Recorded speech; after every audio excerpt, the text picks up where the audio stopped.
دین دی اسلام دا، اخلاق دی رسول اللہ دی، افعال دی رسول اللہ دی، کردار دی رسول اللہ دا.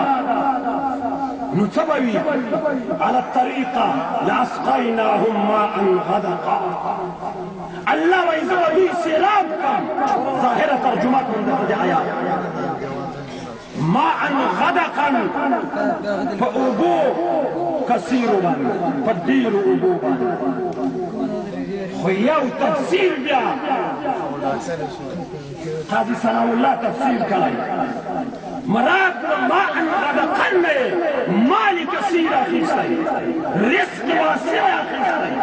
الله ويكتوك دماء فالدين محتوي دماء دي دين اتباعوكي دي نفس او دي شيطان خواهشات بريد دي زبادة رزق واسع وركم زبادة مال كثير وركم خدا کلا داسې د الله د دین اتباع وکړي د الله د قرآن اتباع وکړي د علماو د وینا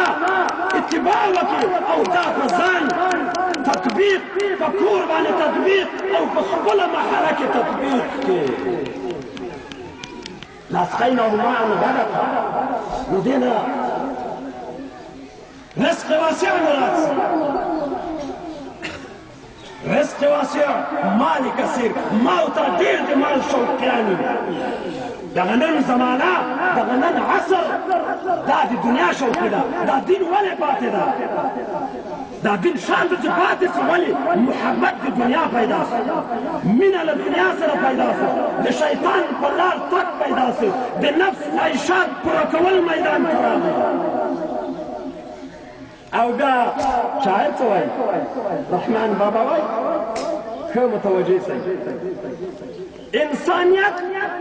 څه په دنیا نه ده رحمانه انسانیت څه په پیسو نه ده رحمانه څه پوه سئ بت په جوړ کې د سرو زرو انسان یې نه ده په دې پوهېږې انسانیت په لوټ کې نشته انسانیت په موټر کې نشته انسانیت د بوسکچۍ په اس کې نشته انسانیت په مارکیټ کې نشته انسانیت په مالدارۍ کې نشته انسانیت په زمیندارۍ کې والله کوي انسانیت د قرآن په اتباع کې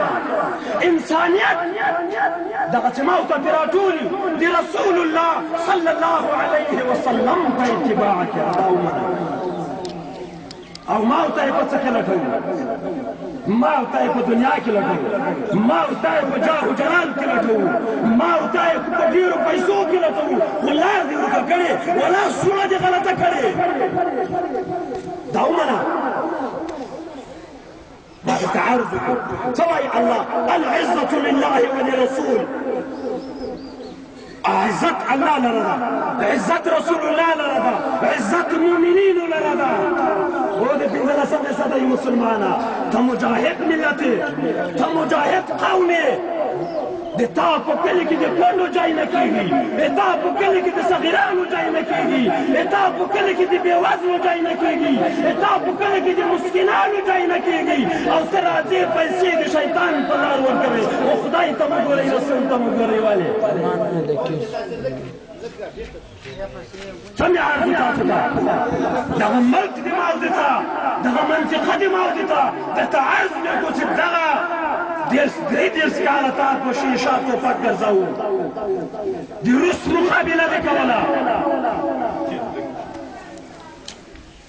د روس مقابلې ته تیار وې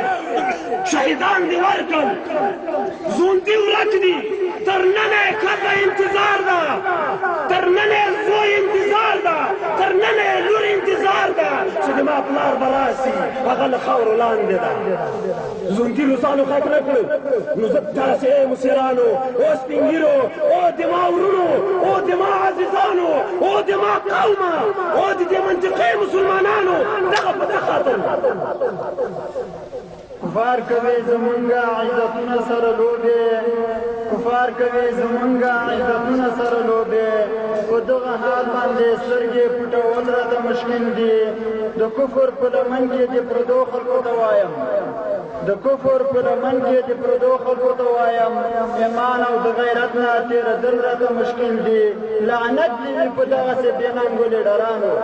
لعنت دې وي په دغسې بېننګو لیډرانو ډالرو باندې ګران وطن پلورل راته مشکل دي شهاب وایي مسلمان مثال د شعر دی